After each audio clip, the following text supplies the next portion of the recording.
What's going on, everybody? Mark Farzy here from the Farzy Show. I think we're at a crossroads in the world of basketball. And I'm watching that game last night. Sixers struggling at certain points mightily against the Milwaukee Bucks. And there's one thing that is just jumping out to me, as it is, I think, to most people, according to the social media website called Twitter. And that's Joel Embiid and how he looks. And he does not look like himself. I've seen the theories of injury again. Missed a game, played a little bit there in the preseason. I've seen. I'm just going to jump right to what I saw. I saw a guy who's just not ready to play this season. I see a guy who's not in shape, and a guy who's got to play himself into shape. And I hate that. Not being ready for the season. Oh, he gets a slow start, so he'll ramp up. Yeah, that's fine, but it's game 2, and I understand game shape, but I also understand being in shape. And then I see these people fighting with themselves about how you can't rip Embiid. He's the heart and soul of the team, the whole thing. And I'm like, hold on. And I saw very little of that compared to Embiid's got to play better. Embiid's got to be in shape. Embiid's got to be ready to go. And I'm happy that I saw that, the second part, because that's true. Embiid has to be in shape. Embiid has to be ready to go. And all the coddling and all the blind support, and much of it very much earned. And I'm not saying it's not, but let's not ignore the fact that we want more from this era of 76er basketball. And I was happy to see people last night being honest with themselves with what they saw. And it wasn't just like one person would say something that would be not even negative, but just, hey, does Joel Embiid look okay? Like, does he look like the guy that's going to be competing for an MVP by season's end? No, he does not. And it's 2 games into the season, and I'm not losing my mind over it, but I just don't get how he has looked this bad. Oh, he's great. 26 points, game 1. Yeah, but 6 turnovers to go along with that. And last night, if you just look at the box score, Joel Embiid had a double-double, but with 15 points and 12 rebounds and another 4 turnovers. And the ugliest thing of last night's game for Joel Embiid, and man, I couldn't believe it. He'd make a move on Brook Lopez. Brook Lopez would block it. Brook Lopez, by the way, did a heck of a job last night on Joel Embiid in terms of just being physical with him. And yeah, did he maybe get away with some stuff? Sure. But Embiid still got to rise above that. And even when Embiid wasn't going strong to the basket, even when he was settling for those jumpers, those 15 points by Joel Embiid, 15 points by Joel Embiid came on 21 shots. That is abysmal. He shot 6 for 21 last night. Was 2 of 3 from the free throw line. But that's terrible. And every time I saw him, he would turn his back, turn around, little buddy, the jump shot, whatever, miss. He'd drive the lane. He'd try to beat Lopez off the dribble. Had a couple of good moves in there. Couldn't connect. He just seemed off. I don't think, he's got to play himself into shape. That's not an excuse. The season has started. I couldn't believe what I was seeing last night. And this is the Milwaukee Bucks after you lost. Not only is it the Milwaukee Bucks, it's your home opener, and this is after you already lost game 1. I know it's a long season. I know a lot of these teams take a minute to get their stride. The Sixers are certainly on the bench, have some new pieces. PJ Tucker in the starting lineup is a new piece. This version of James Harden on the other side of things, oh my God. I know we kind of all already surrendered to the idea that, and I started this yesterday with a conversation about James Harden, how great he looked in game 1. I'm like, it's one game, but you know what? This is cool. And then he goes out there last night, speaking of the box score, James Harden, 31 points, absolutely helped this team storm back in the fourth quarter when it seemed like all help was lost, and he took over. Tyrese Maxey helped him with those efforts. Tobias Harris hit a big 3 late in the game to help those efforts. But, oh, my goodness. I know we've all resided in the fact that he's not Houston James Harden, whatever. Oh, man, maybe he is. I know, hey, look, One guy's playing amazing, and James Harden. The other guy is struggling to start the season. I'm not saying these two games are the prophecy and the bar for the rest of the season, but right now, I'm telling you, James Harden looks different. James Harden does not look like the guy, not even that we saw last year. He doesn't even look like the guy that we saw in Brooklyn 2 years ago. He certainly doesn't look like the guy that spent that last season in Houston, but he looks closer to MVP Houston James Harden than I have seen him play in a very, very long time. And if you're getting that this season, that's going to be a good thing. Because, look, Joel Embiid, I think, by the end of the season, will be competing for the MVP trophy again. And even beyond that, I think he's going to be competing to get out of that second round again.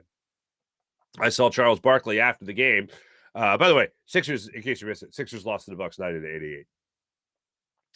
They were on TNT, and Charles Barkley was like, the Sixers basically need a wake-up call. Like, this isn't how – he was, like, teasing as to whether or not they're going to make the playoffs. He's like, oh, they'll make the playoffs. Okay. I think they will, too. Thanks, Chuck, for that vote of confidence. Oh, you mean they won't be like a 30-win team? Cool. But I think anyone who watched that game last night that's being honest with themselves realizes this team, they have some work. And they have some work to do on the bench. And they also have work to do with their big man. And I don't know anyone else that if they came into the game or they came into the season looking sluggish and out of shape, which is what Joel Embiid looks like. I mean, and I'll point to the perfect example, which is why I wasn't looking at injury. I was looking at just being in shape.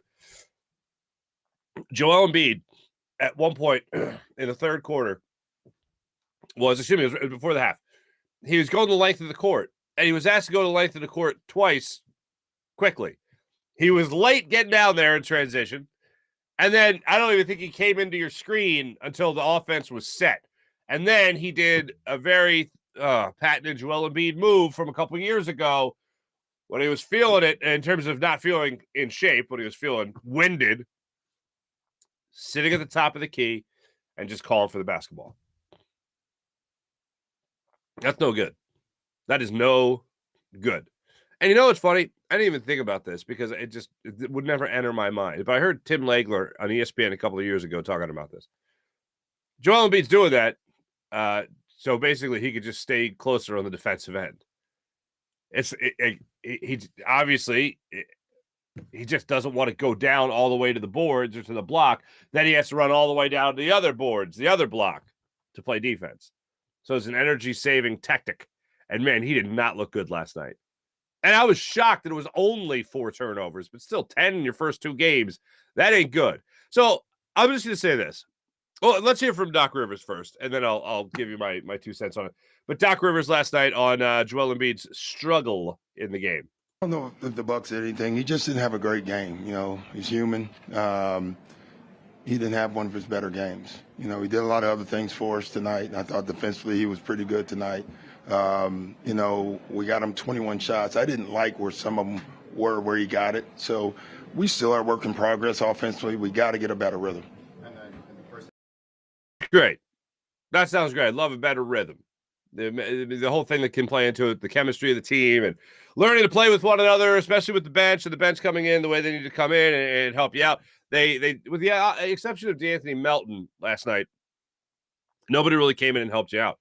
But I just want to put my arms around every fellow Sixers fan real quick. It's okay to criticize Joel Embiid. It doesn't mean you don't love him. You still love him.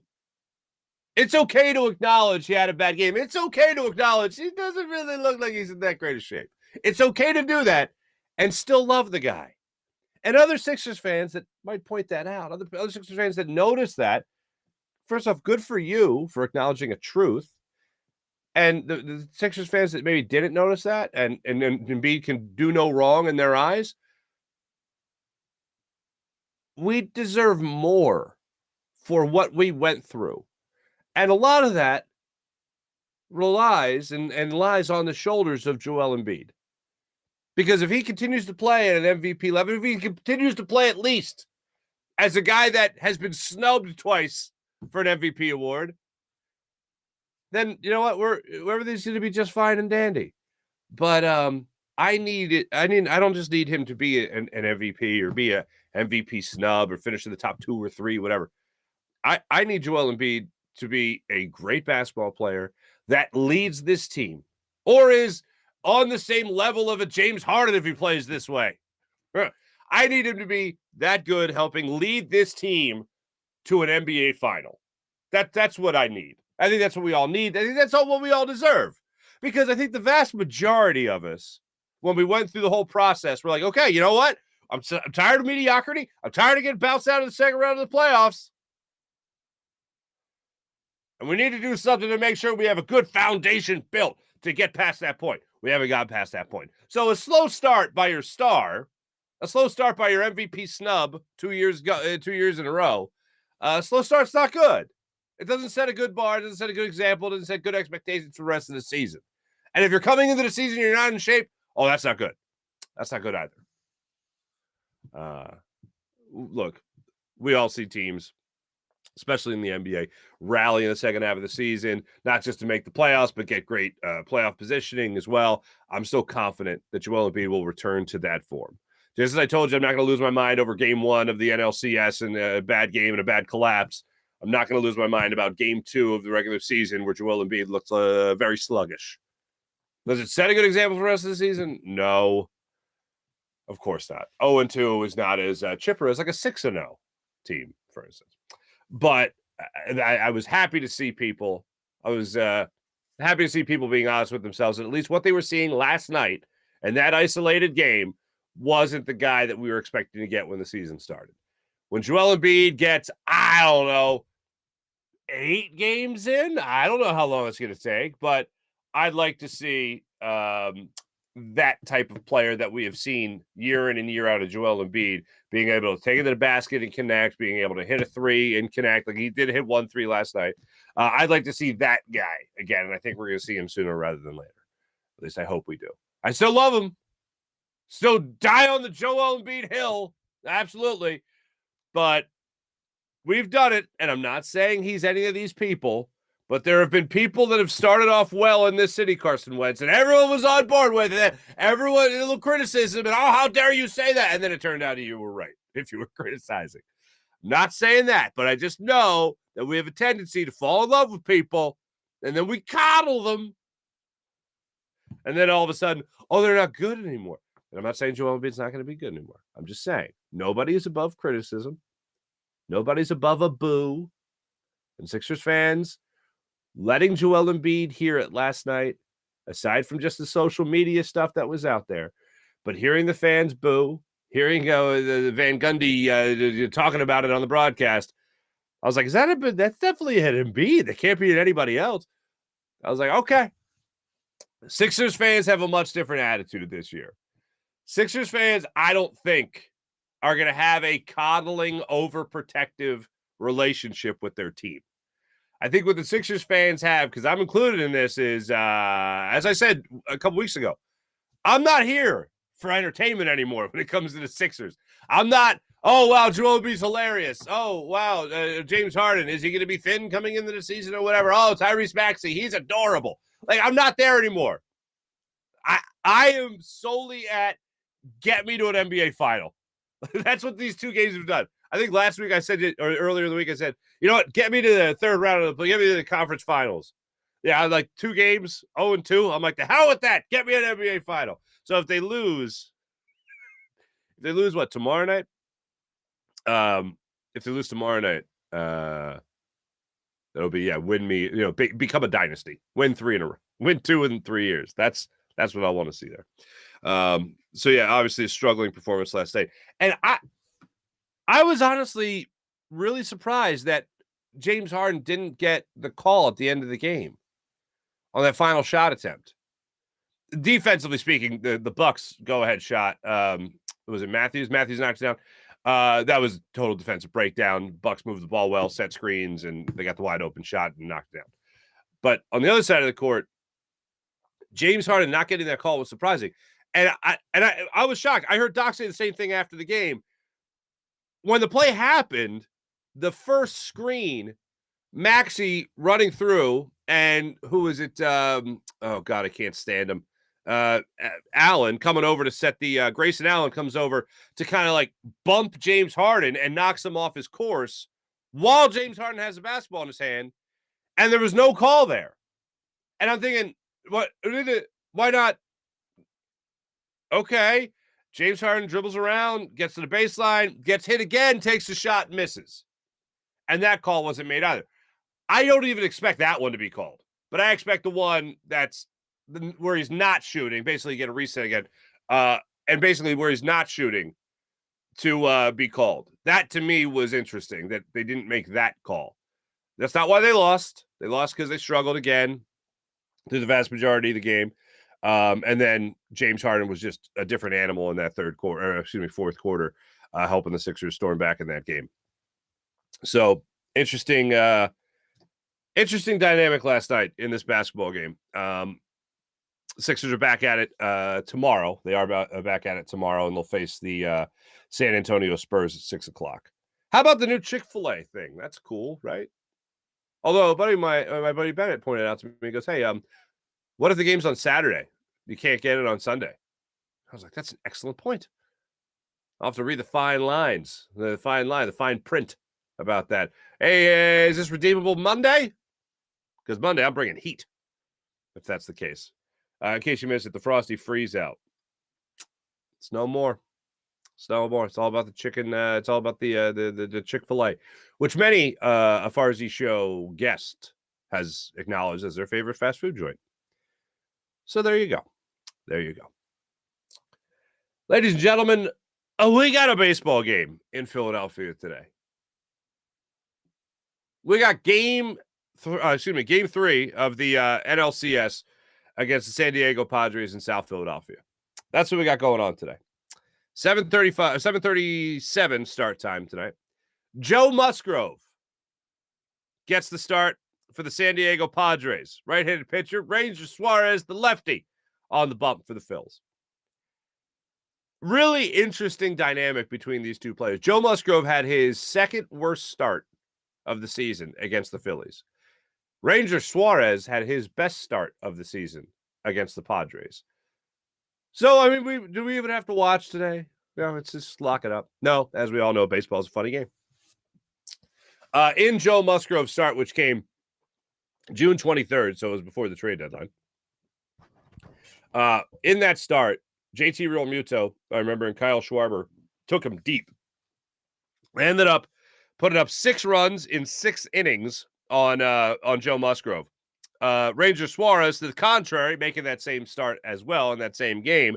7 1/3, 2 earned runs on 7 hits, looking crisp in his start against the Padres. Bring that same energy, I think we can all say, and everything will work out fine for the Phillies, of course. But on the other hand, there are guys in this lineup that I'd like to see step up. And I know that they got 4 runs. We all know they got 4 runs in that second inning, and they really did a hell of a job against the Padres building that 4-run lead in terms of just they had some good base running. Bryce Harper had the one misread on the Castellanos bloop single. That's where he had runners at first and second in that 4th inning before the floodgates really opened up. But if you're watching that, you know what happened in that game. There was some really bad defensive plays. There were some bloops. There were some dying quails, right? Philly's got to go back to making their own luck. And putting the ball in play is good things. Like in hockey, you say just put the puck on net, good things will happen. Put the ball in play in baseball, and good things could happen.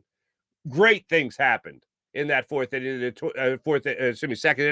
to the tune of 4 runs. So that's great.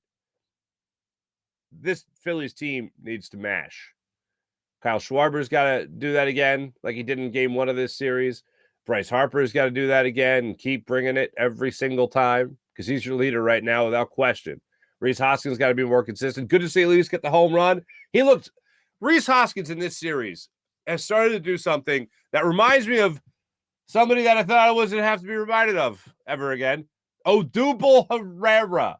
Do you notice when Rhys Hoskins is swinging now, when he misses a pitch, and I'm not saying he misses a pitch like he strikes out or whatever it is, but I'm saying he just swings under one or just rolls over one, whatever. Do you notice that now he's swinging through, making contact, it pops up to the shortstop or whatever, and he chucks the bat? Like, that's an Odubel Herrera bat flip.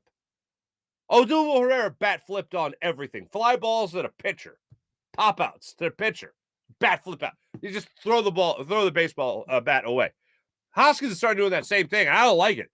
I don't like it because it gives me flashbacks to Odubel Herrera, but I don't like it more because it means he's out, basically. It means, damn it, I missed another one. And he gets rid of it. Philly's got a match, man. They can't have these bloops here and there. You want to hit doubles? Great. Triples? I'll take them. Home runs? Yeah, make it happen. Philly's got a match.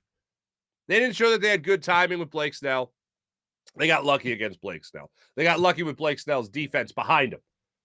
That Phillies need to match. They can't be given runs. They need to take them.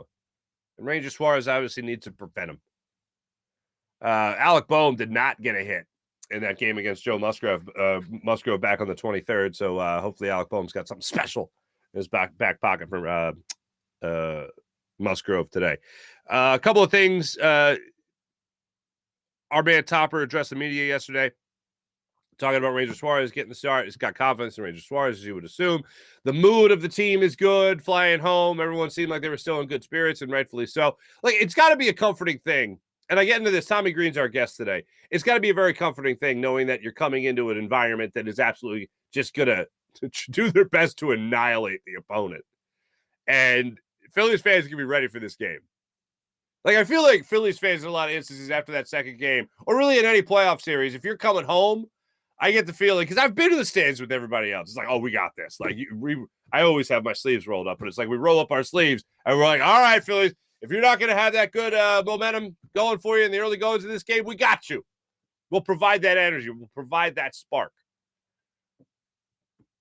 Padres think they have heard a ruckus fan base.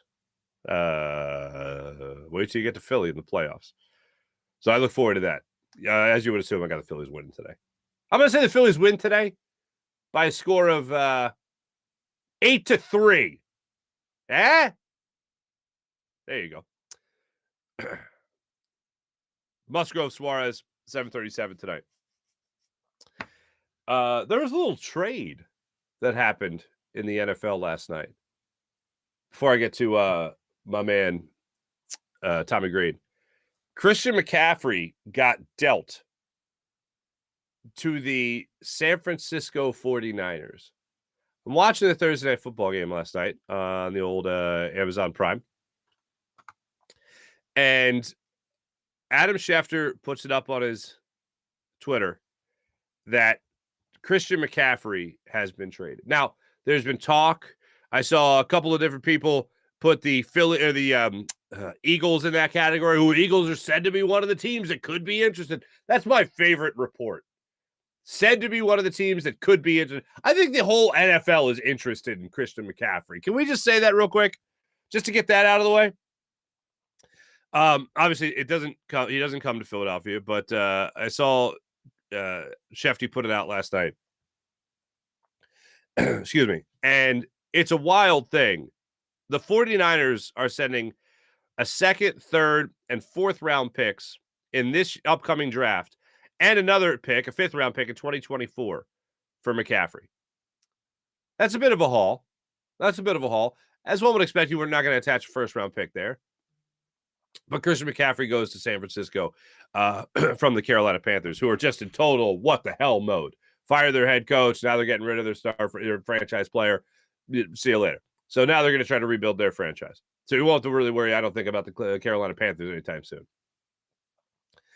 I'm glad. I'm sure the Eagles made a call. I'm sure the Eagles kicked the tires. One of the things I always talked about with Adam Schefter was what he would always say about Howie Roseman, how he's in on everything. If something's going down, he's in on everything. For a star running back like him, I don't get it. 49ers, I guess they're tired of getting close and not getting over the top. So good for them for being aggressive when you think your time is now. But, man, I don't know of too many teams that lose their starting quarterback for week one in the season. Their starting quarterback go to their backup, who is Jimmy Garoppolo, which is convenient. The man's consistent, and then say, "Yep, we're all in." Like usually, you lose week 1, your starting quarterback, the guy you want to be your starter for the rest of the season, for the entire season, at least your franchise guy. You lose him, you don't go all in. They have gone all in. When the Eagles went to the Super Bowl and won, they lost their starting quarterback week 13. They lost their guy, week 1? Yeah, Trey Lance, week 1. Yeah.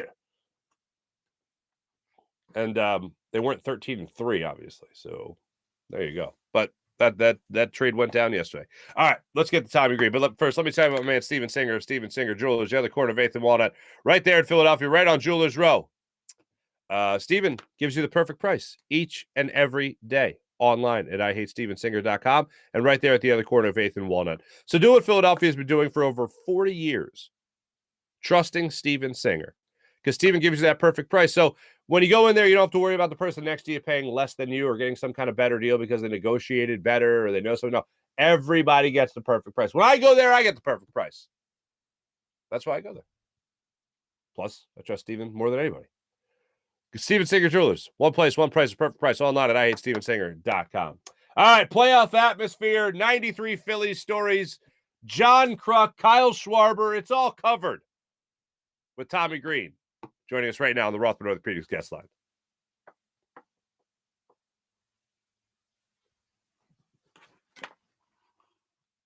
It's right now the Rothman Orthopedics guest line from one of our favorite all-time teams ever, the 93 Phillies, starting pitcher extraordinaire, Mr. Tommy Greene. What's up, Tommy? Hey, what's happening, brother? It's great to see you again, man. I appreciate you coming on the show again. And first off, I know you were down there for the clinching game against the Atlanta Braves. Know you were at the stadium. What was that atmosphere like? What was it like to experience that type of energy again? Well, I tell you what, it brought back a lot of memories of when we were in the playoffs to hear the fans like that, and reminded me of some of the games I was fortunate enough to see back in when I come up and watched the 08, that year, the sellout crowds they had for all those games, but I tell you what, when Rhys Hoskins hit that home run, it's probably the loudest thing I've heard.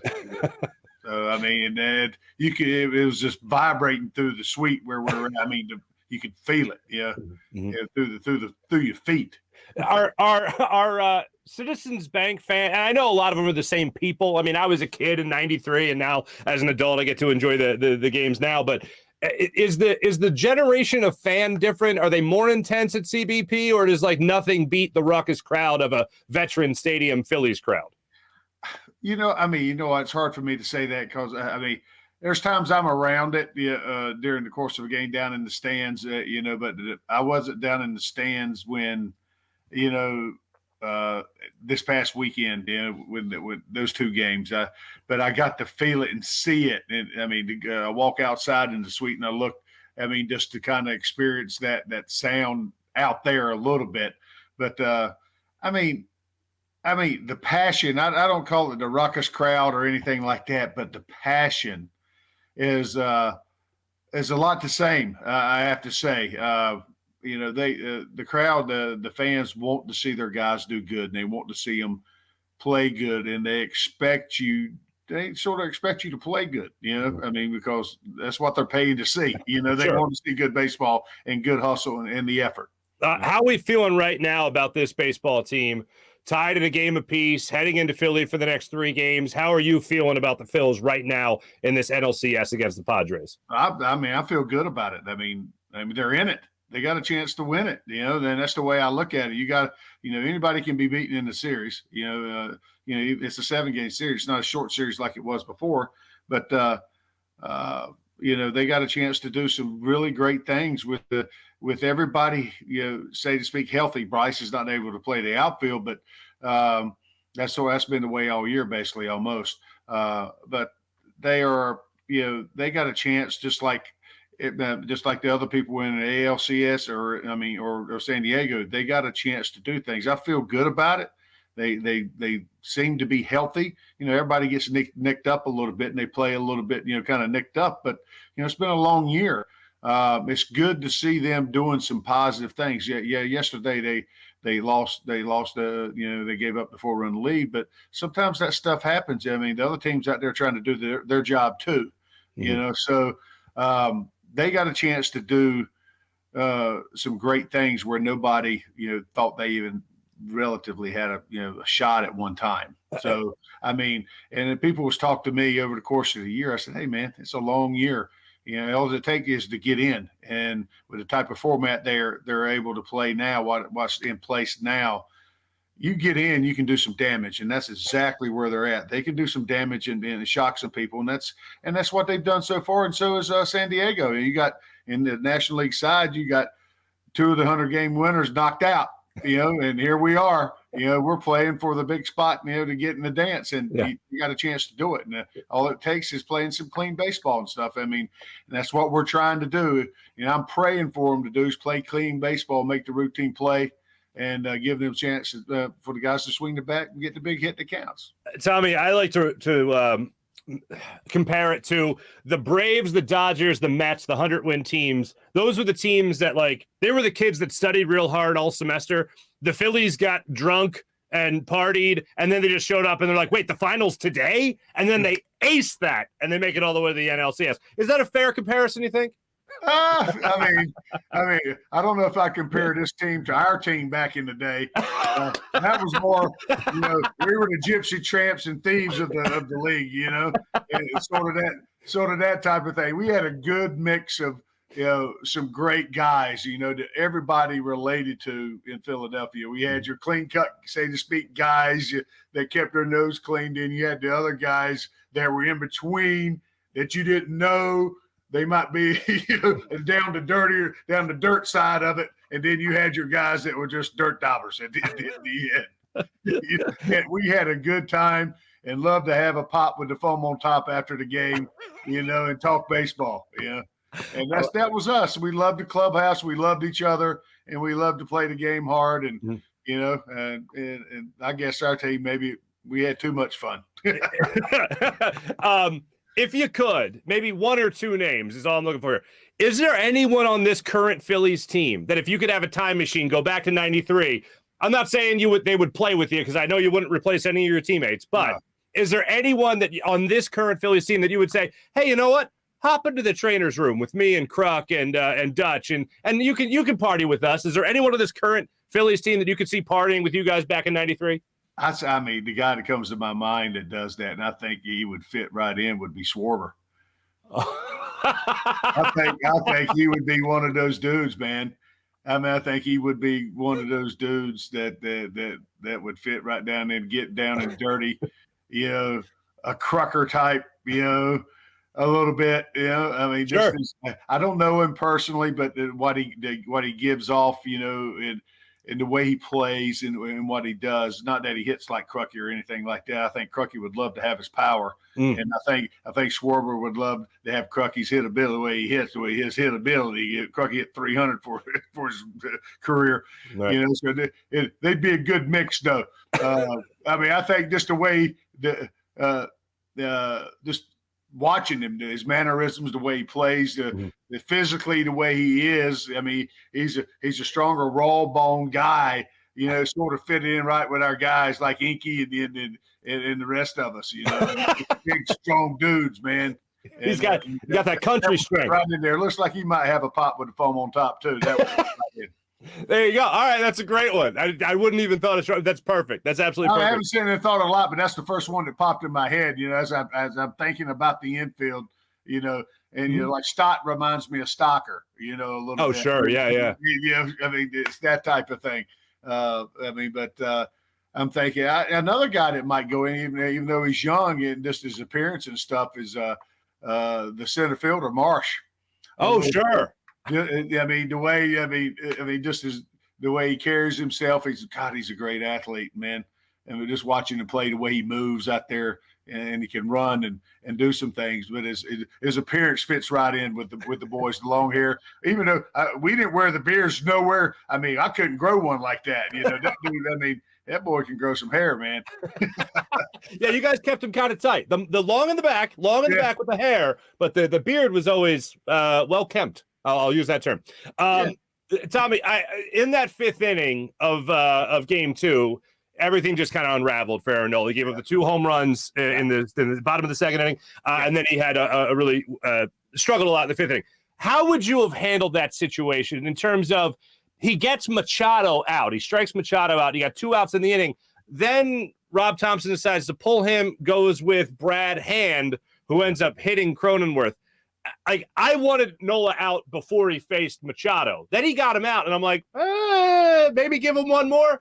And they decided not to go that route. How hard is that as a pitcher? Is that to manage when you're struggling? You might find your way out, and then you get the big name out like Machado, and then he gets taken out of the game anyway. How do you think that whole situation was managed? Well, I mean, I thought what he was trying to do. He's playing matchup there a little bit, and judging by the way Nola was throwing a little bit, I mean, obviously he didn't have the command like he's had previously, and you're going to have that. You got to battle your way through things, and I think you're more or less playing the odds right there, bringing Hand in to face the lefty in that situation.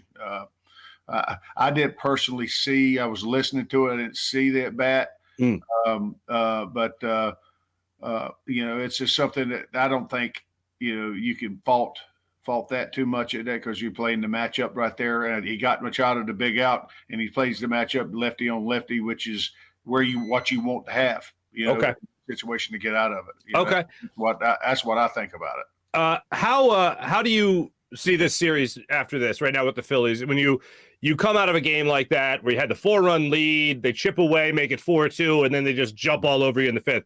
How do you bounce back from that as a team? I know they did it against the Braves. That wasn't nearly as bad as this, unfortunately, both losses. But after an unraveling like that, how do you bounce back as a team? Well, I mean, you strike it up. It's yesterday was yesterday. You learn from, you try not to make the same mistakes over again. I mean, today's a new day, and they've played how many games this year so far? You got to push it back, and you might have won yesterday, but still you got to play the game today. You go out there with the mindset, hey, I'm trying to make the routine play, catch the ball in front of me. If it's hit to me, know where you're going with it. Hey, catch it first, throw it next, that type of thing. And same thing with your at-bats. You got to pick up the pitch. If you pick it up, recognize, put a good swing on it. You can't place the ball out there. You got to put a good swing on it. And, the objective is hit it solid. You hit it solid, I mean, good things can happen. So it's sticking to the basics of what they've done all year, as far as bouncing back is concerned.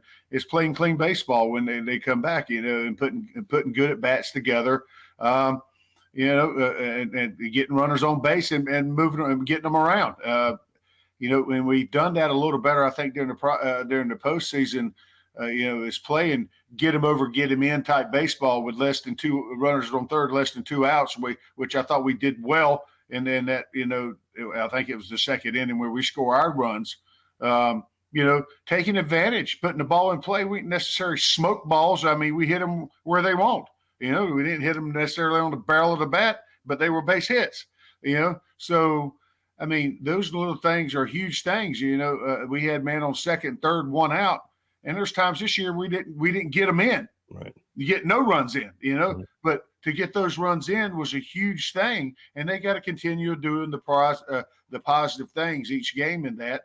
And then it comes down to pitching and defense. And then and if you get solid pitching, keeps you right there in the ball game, you got a chance to win it. You got a chance to win a ball game with a swing, put a couple of bats together, and you got a chance to do some positive things.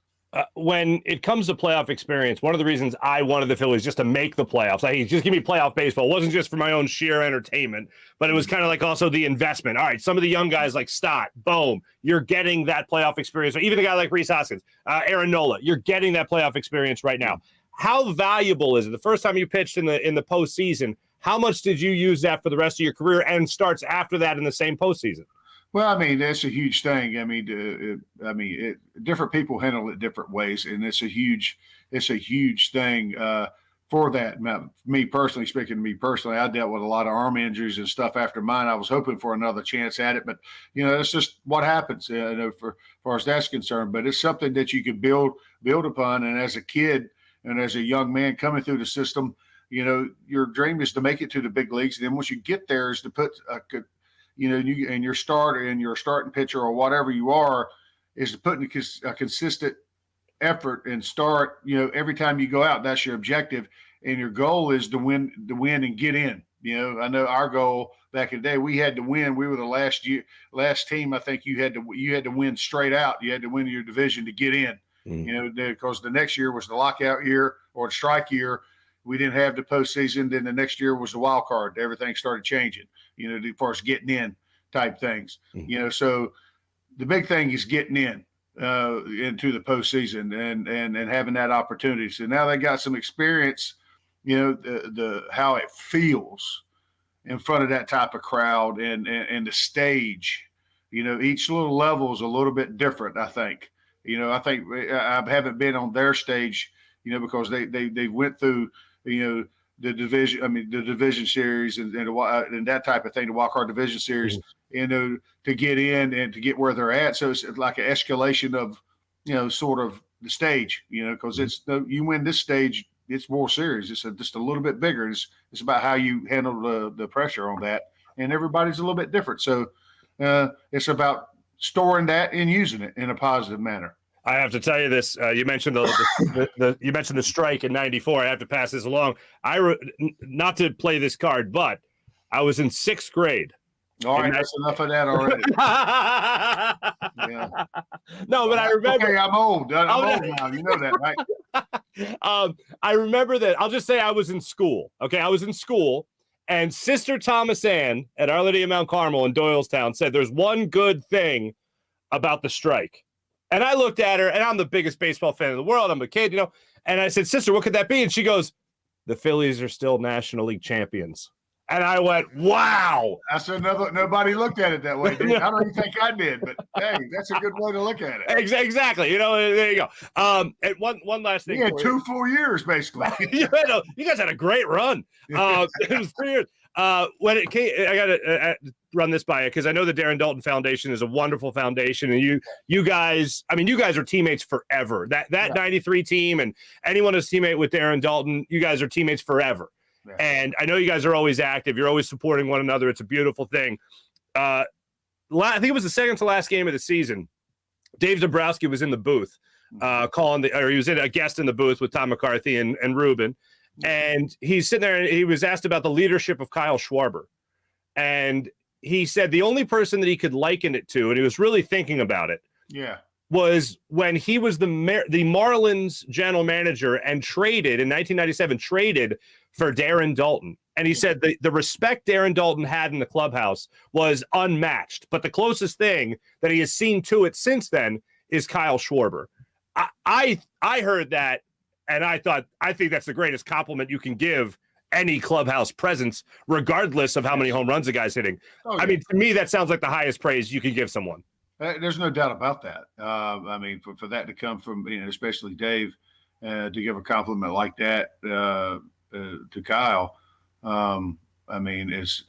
he should be a proud man, to be put in that class as far as a leader, as far as Darren's concerned, because there was nobody better, just like, Harry, always said about Dutch, the way he looked at it as far as him being the leader of that club, as far as, Harry thought the world of Darren, not just that, always the famous statement, he was a man's man, he was a great teammate, but he was a woman's dream too. So it was that type of, Darren had the total package, he's the total guy, but that type of compliment, I'd be a very proud man if I was Kyle on that one, because that's some high praise right there, because Darren, he earned that respect, and he deserved that respect for what all he went through and the way he handled and treated people.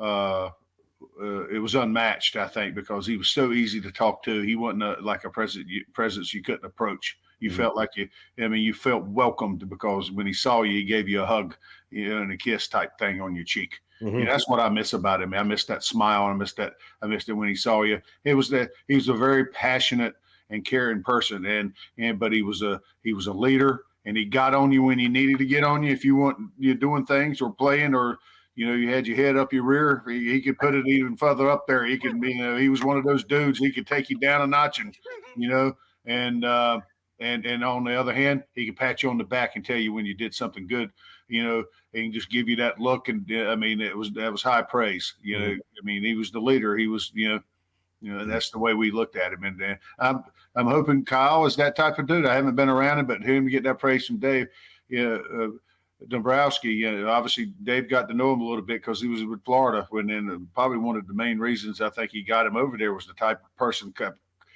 probably the clubhouse presence in that clubhouse with the stars they had on that team in '97. They needed somebody like there in that clubhouse. So, which is a great thing. I mean, that might have been one of the things that helped them get over the hump. I would absolutely think so. I would absolutely think so. I only had maybe one or two run-ins with Darren Dalton, but I'll tell you this: talking to him, he made me feel like I knew him for 20 years. Yes. Like the way he just awesome. Very rarely do your heroes live up to the expectation, and he surpassed it. No question. Tommy Greene, great catching up with you, man, and great to reminisce and talk about 93 and, of course, this current Phillies team and what they need to do to get past this Padres team. Tommy Greene, ladies and gentlemen. Tommy, thanks so much, brother. Hey, thanks for having me, man. Absolutely. Get back on the greens, all right? Yeah, I need that. I need to get off the tee first. The man can drive a hell out of a marshmallow. Yeah, that's a good thing right there. Tommy Greene joining us on the Rothman Orthopedics guest line. It's a true story. You grow up here, you idolize guys on the 93 Phillies, of course, and I got to know Tommy pretty well we were both at NBC at the same time. Great guy. But the reverence, first off, that he has for Darren Dalton is incredible. That's the most respect you can have for a human being, which is pretty awesome. And then for him to acknowledge that compliment from Dave Dombrowski about Kyle Schwarber is pretty awesome. I love what he had to say about Kyle Schwarber in general, just about being a member of the 93 Phils. That would be a pretty good fit. Brandon Marsh is almost too hairy to be a member of the 93 Phils. Kyle Schwarber fits right in. But as far as Dutch goes, I met him twice. Both were at different events when I was working at WIP.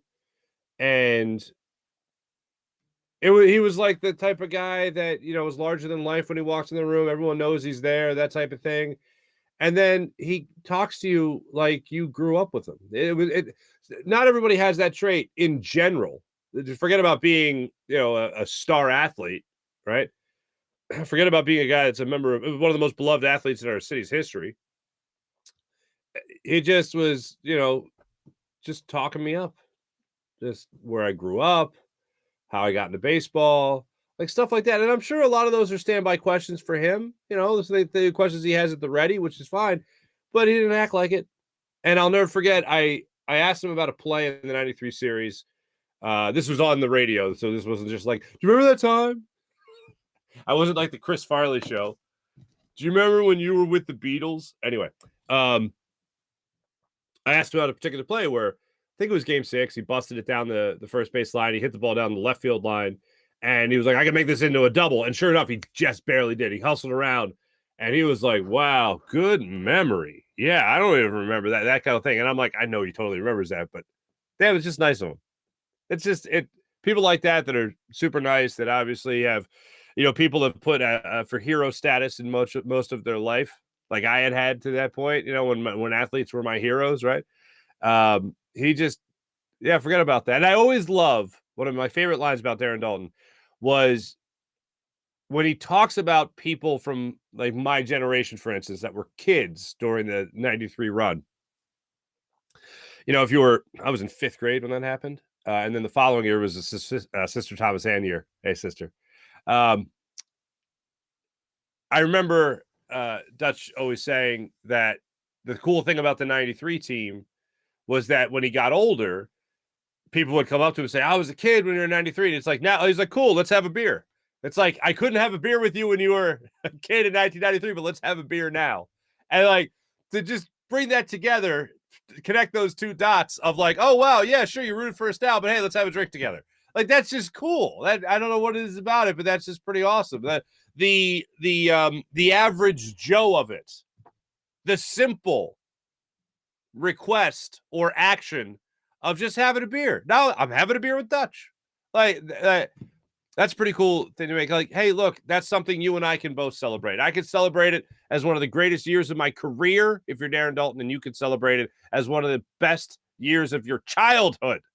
rooting for that 93 Phillies team. Let's celebrate that together. Because you know what? We were both in a pretty good mood that year. I think that's a cool thing that Dutch would always tie in there. Yeah, those kids that rooted for me, now I can have a beer with. I love that. I think that takes in his persona and his charm rather well. Let me tell you about the amazing people, ladies and gentlemen, at Manscaped, manscaped.com. Use promo code Farzy for 20% off at manscaped.com, and you'll enjoy their job. They're amazing. They're absolutely incredible lawnmower 4.0 trimmer. It is amazing. And also their Weed Whacker ear and nose hair trimmer. And it all comes with skin-safe technology that helps reduce the risk of nicks so you can manscape with confidence and comfort. So join 4 million men worldwide who use Manscaped by going to manscaped.com. Get 20% off and free shipping when you use promo code Farzy. How about Freestone Farm CBD? FreestoneFarmCBD.com. If you like CBD, if you want to use CBD, if you want to switch it up, try a different CBD. Maybe you don't love your own CBD. Freestone Farm CBD with promo code Farzy gets you 20% off. That's 20% off at Freestone Farm CBD. You'll like their insane tropical tasting Bayox that clocks into a chart-topping 24.1%. And Super CBD, which is half Hindu, Kush, and 21%. Genetics of these guys are off the charts. So make sure you guys go to Freestone Farm CBD, FreestoneFarmCBD.com.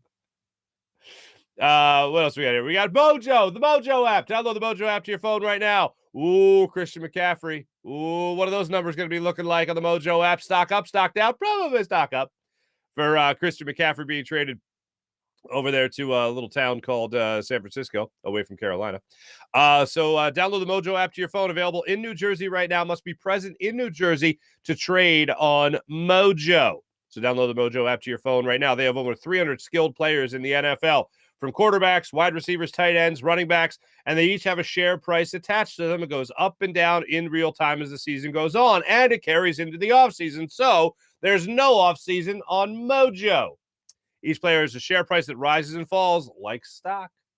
These players are your investments. You've been doing it for years. Now you can do it on the Mojo app. Available right now on iOS in New Jersey. Must be 21 or older and present in New Jersey to trade on Mojo. Gambling problem, call 1-800-GAMBLER.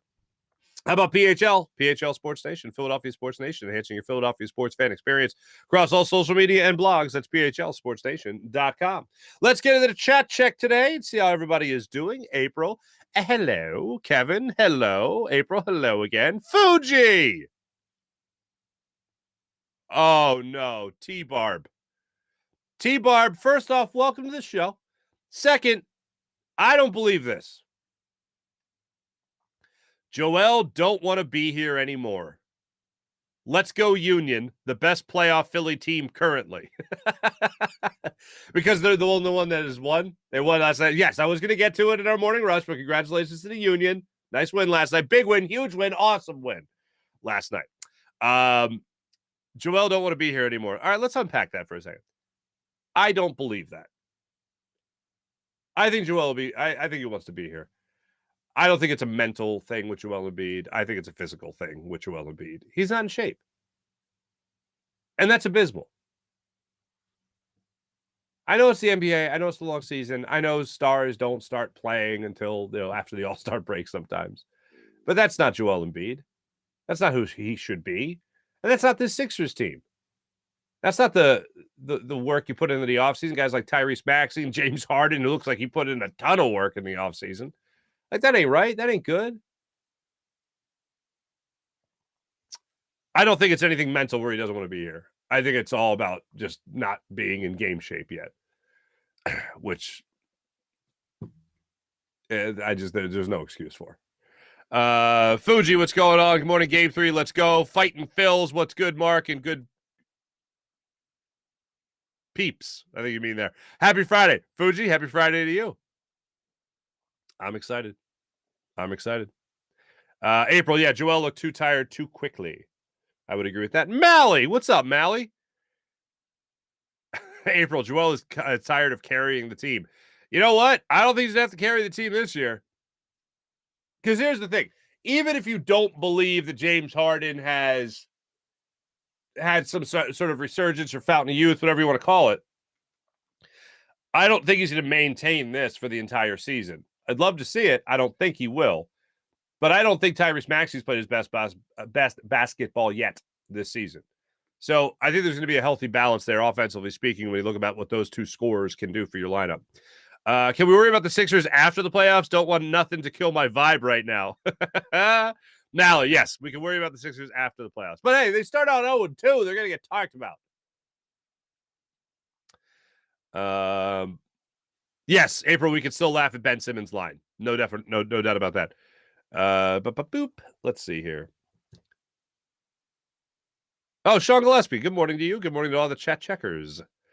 Can't wait to hear what excuse he has going to cook up for Brooklyn. Oh, Ben Simmons, yeah. Ray Fitzgerald, it's a good thing the Sixers got all those guys to make their bench deep. They got a good view of the game. He's basically going with seven-man team. I don't get it. I don't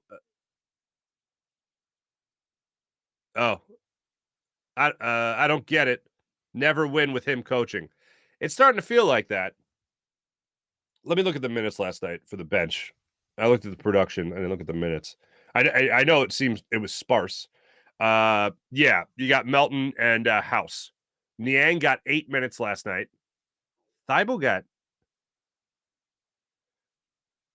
was in the game late. He's not credited with playing, but he got it. Yeah, because he was a -3. Thibault went in for defensive purposes. That didn't help. So he didn't even log a minute, but was a -3. All right. I'm not dying on Thibault Hill over here. Reed played 5 minutes. Montrezl Harrell only played 3. Good God. Harden played 40. Anyway, the bench. House played 21 minutes. Melton played 20. Yeah, that ain't giving. You're not allowing your guys to warm up in the season. When James Harden looks more in shape than you, there's a problem. Anyway. So there you go right there. Those are the minutes for the bench last night. But you're right, Ray. The bench needs to get more play. Offense has no movement. No movement of the ball. You got 10 coaches there, and that's the best they could do with the offense. Hard to watch. I'm lucky I watched the 1 quarter. Oh, lucky if I watched 1 quarter. April, Sister Mary sounds like a good Sister Thomas Ann. Sister Thomas Ann is a good egg. Sister Thomas Ann was famous for gummy bears. She had a big thing of gummy bears. She had her desk, and then she had this big filing cabinet behind her. And on top of the filing cabinet, probably because it was out of our reach, was a big jar of gummy bears. And if you were good, if you did something well, if you did well on a test, whatever, she might hand you a test with a couple of gummy bears on it. It was awesome. Now, I was a good kid. I was a terrible student. Okay. I just couldn't pay attention for anything. And every once in a while, if I didn't miserably fail the test, I'd still get a gummy. Just every once in a while, not all the time. She wasn't coddling me, but just to encourage.